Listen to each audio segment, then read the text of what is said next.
ایک فلسطینی PhD scholar کی جانب سے غزہ میں پھنسے اپنے خاندان کو برطانیہ بلانے کی درخواست مسترد کر دی۔ برطانوی ہوم آفس کی جانب سے غزہ کی پناہ گزین کیمپ میں مقیم باسم کی اہلیہ اور 2 کمسن بچوں کی صورتحال کو ہنگامی تسلیم کرنے سے انکار کیا گیا۔ ہوم آفس نے موقف اختیار کیا کہ بچوں کا اپنی ماں کے ساتھ خیمے میں رہنا زیادہ موزوں ہے اور ویزا کے لیے بایو میٹرکس کی شرط لازمی ہے۔ حالانکہ اسرائیلی بمباری کے باعث غزہ میں تمام ویزا مراکز ختم ہو چکے ہیں۔ 10 سالہ تالیہ اور 6 سالہ کریم خوراک کی شدید قلت اور بمباری کے سائے میں زندگی گزار رہے ہیں۔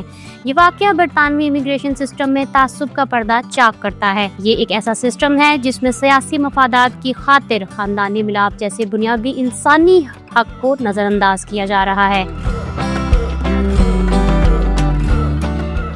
اگر آپ دیکھنا چاہتے ہیں کہ ایک پاکستانی بزنس مین کو 37 سال بعد امریکہ سے ڈپورٹ کیوں کر دیا گیا تو اس کی افسوسناک کہانی جاننے کے لیے یہاں کلک کریں، اور یہاں کلک کر کے آپ دیکھ سکتے ہیں کہ UK کی کون سی نئی airline Pakistani flight operation شروع کرنے جا رہی ہے۔